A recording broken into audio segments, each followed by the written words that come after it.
ये रास्ते के करीब पहुंच गए हैं हम, किले में एंट्री होने वाली है।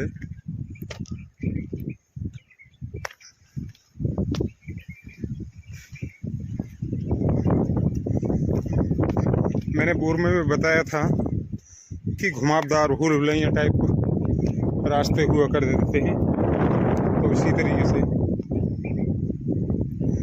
ये रास्ता और है भी या नहीं वो भी नहीं कर सकते। ये एंट्री पर अभी पहुंचने वाले हैं, जो किले की एंट्री है। रखरखाव के बिना जर्जर अवस्था, खंडर हुए पड़े हैं सारे किले जितने भी हैं, क्योंकि भारत का आज़ाद होने के बाद में सभी रियासतों को मिला दिया गया था। लेकिन अगर किले का रखरखाव किया जाता तो इतिहास में इनका उल्लेख भी किया जाता, तो रखरखाव के अभाव में जितने भी भारतवर्ष में किले हैं वो सारे खंडर पड़े हैं और इनके गर्भ में ही इनका इतिहास रह गया। इतिहास के बारे में कोई जानकारी नहीं बची।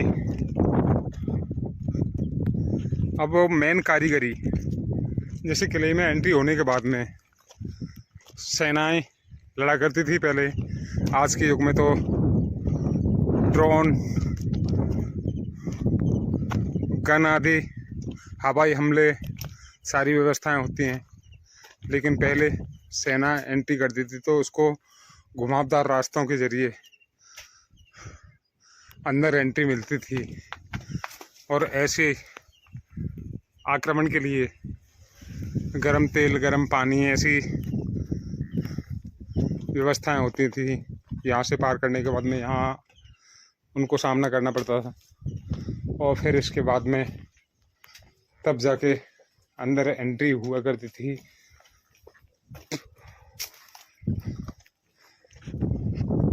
फिर इसके बाद में ये चारों तरफ से किले का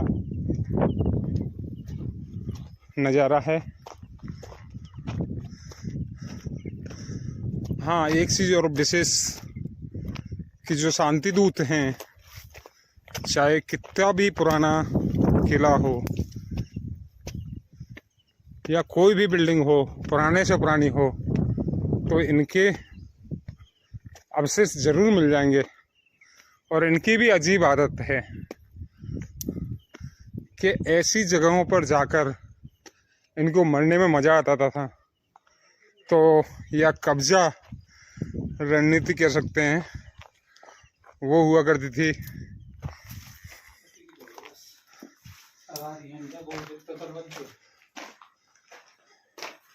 जो रखरखाव के अभाव में ये हालत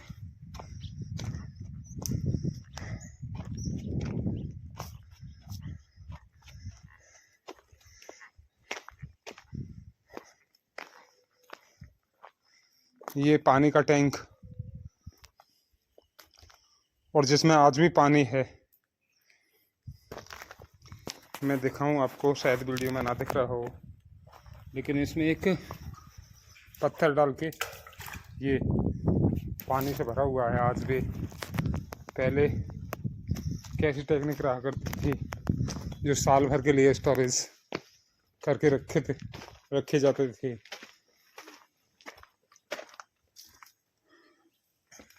और ये जो कहीं भी किला हो, चाहे वो कल का हो या 1000 वर्ष पहले का,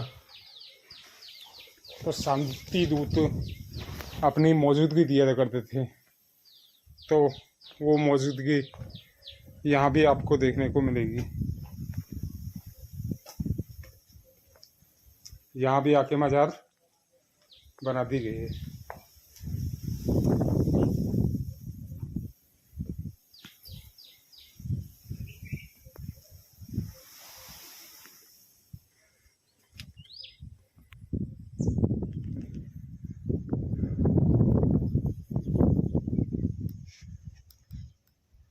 जो सामने दिख रहा है वो टेंटरा है,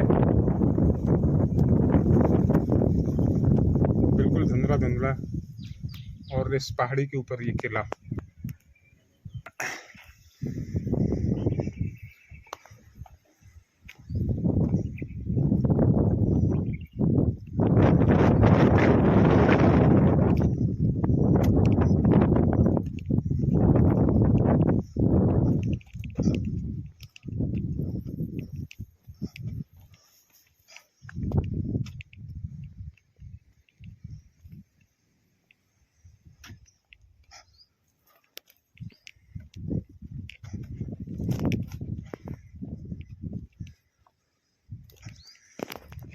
जो दूसरा गेट है वो इधर से है, और ये परकोटा चारों तरफ से।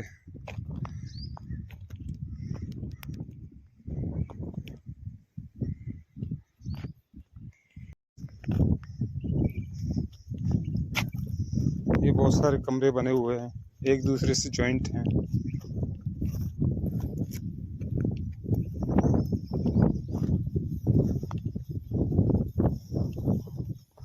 और कमरों के बावजूद एक कमरे से दूसरे कमरे में निकलने के लिए इस तरीके से इसमें निकास बनाए हुए थे।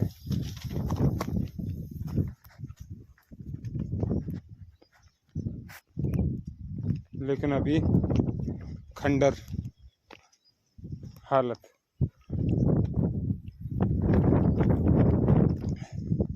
ये परकोटे उसी हिसाब से बनाए गए हुए हैं कि कोई बाहरी शक्ति या बाहरी अटैक अगर होता है तो इन परकोटों से किले की सुरक्षा की जाए।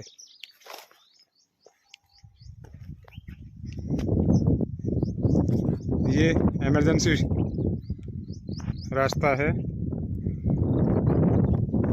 और वो मेन पॉइंट ये सामने से आने जाने का मेन यहाँ से रहता था, और आपात स्थिति में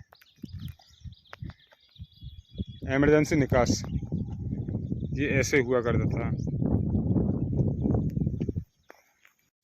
बताएं इस किले के बारे में और इस आश्रम के बारे में। जवाहरगढ़ मैंने देखा भी, इस पे बोर्ड पे लिखा हुआ। तो ये जवाहरगढ़ टेंटरा से करीबन 2-3 किलोमीटर चलने के बाद में सीधे हाथ पे इस किले के लिए रास्ता है और इस आश्रम के लिए रास्ता है। तो जानकारी दें महाराज। वो मैंने ये सुना है कि ये बुरी पारी कहाँ तक पच्चे है जी, मेरे को तो पता नहीं है, मैं तो करौली से ग्वालियर के आसपास बताते हैं जी। तो ग्वालियर महाराज ने जी हमारा है थाने भी ऊपर पे तूप लगाएंगे तब ये करौली महाराज का शासन है। हाँ, यहाँ तक करौली जी, दूरी पारी तक जी ये किलो जवार सिंह को बता जी राजा को नाम। जी तो जब ये निकले हैं तो लड़ाई मिल जाएंगे जी ऐसा सुना जी। चलेगा सब अपने पाता हाँ, नहीं रात रहे हाँ मैं खूने के छापे तो मैंने देखे रानी के छापे है भैया खून के छापे देखने के लिए दूध के खूने के छापे दरवाजे पे लगे देखे जब ये खाली करेंगे जी। हाँ, मतलब 1947 में जब देश आज़ाद हुआ तो सभी भारत सरकार के लिए सुपुर्द कर दिए गए, और रखरखाव के अभाव के कारण ये जर्जर अवस्था में सारे टूट चुके हैं। क्योंकि जब कोई चीज़ की अपन केयर नहीं करेंगे तो वो तो टूटेगी और क्या होगा। सही है, तब ये निकल गए। जी। धन्यवाद, आपने समय दिया।